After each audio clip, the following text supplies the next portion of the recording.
వెన్నుపోటు పేరు వింటే మీకు ఎవరు గుర్తొస్తారు? ఆయన పులివెందుల శాసనసభ్యుడు.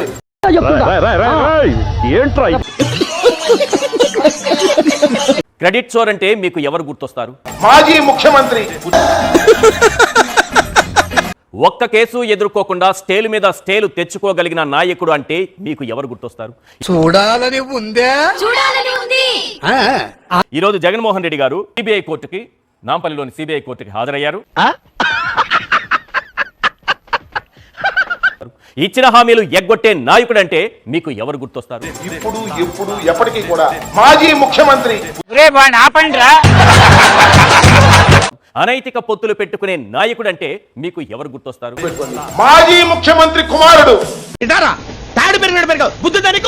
ఎవరు గుర్తుకొస్తే నాకేంటి, కానీ అసలు దేశంలో అత్యంత ధనిక సీఎం ఎవరు అంటే వినిపించే పేరు అది ఆయన స్థాయి.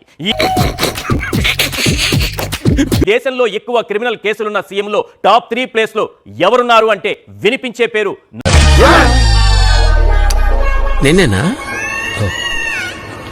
అది ఆయన రేంజ్. చంపేసిరండి కాలం కింద ఒక్కొక్కడికి ఒక్కొక్క ఎకరం ఇస్తాం, దరిద్రం వదిలిపోద్ది. అధికారంలో ఉన్నప్పుడు అవినీతిలో ఆంధ్రప్రదేశ్ ను దేశంలోనే టాప్ లో నిలిపిన విజనరీ ఆయన.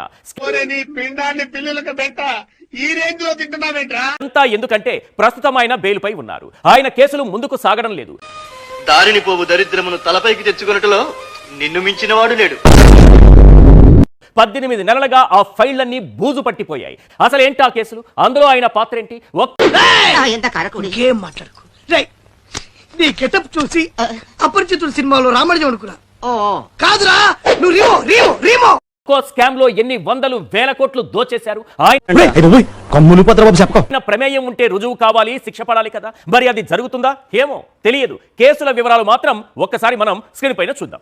ఆడి మీద లేని కేసు లేదు, చివరాఖరికి జనగణమన పాడడం రాదని కూడా కేసు ఉంది ఆడి మీద. ఆడి ఎఫిడవిట్ దీని అమ్మ జీవితం మైక్రో జిరాక్స్లు తీసినా కూడా అమ్మ మేము పెట్టే స్లిప్పులు కన్నా పెద్దగా ఉంది. అది అమ్మ పెద్ద బండిల్, అది పిహెచ్డి థీసిస్ అంత ఉంటది. అది ఎఫిడవిట్ నిండా కేసులే.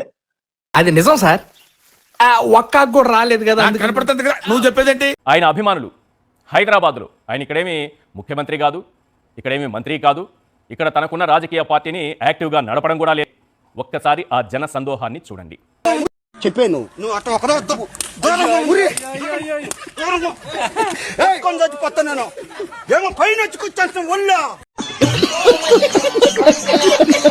జగన్ అంటే జనం, జనం అంటే జగన్.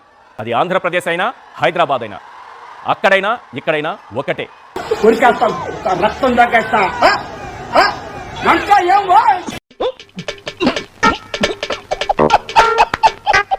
ఆకాశానికి చిల్లు పడిందా, నేల ఈనిందా, అది ఆంధ్రప్రదేశ్లో అయినా హైదరాబాద్లో అయినా ఒకటే.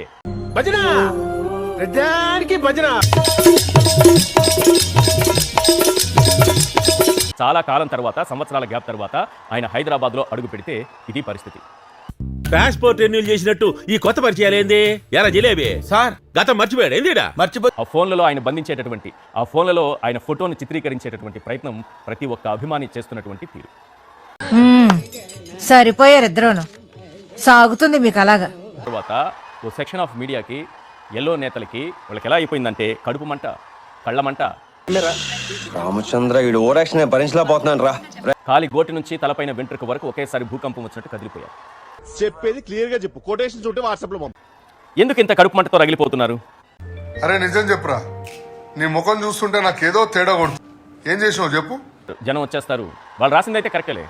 జనం వచ్చేబోతున్నారు, జగన్ అంటే జనం వస్తారు, ఈయన ముందుగానే ఏదో ప్లాన్ చేసుకున్నారు. ముందుగా రామ్నాథ్ గారు, ఏంటి ఆంధ్రప్రదేశ్ అయినా హైదరాబాద్ అయినా ఏంటి జగన్ ఎక్కడ అడుగు పెట్టినా ఇదే పరిస్థితి ఉంటుందా? ఏం కావాలి? చూద్దాంలే. చూడటం కాదండి, మీరు చెయ్యాలంతే. సరే మీరు ట్రై చేస్తారన్నారంటే అది ఓకే అయిపోయిన